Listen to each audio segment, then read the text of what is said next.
يقاتلون في سبيل الله فيقتلون ويقتلون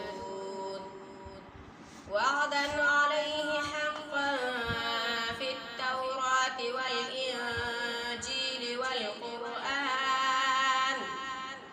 ومن أوفى بعهده من الله فاستبشروا ببيعكم الذي بايعتم به وذلك هو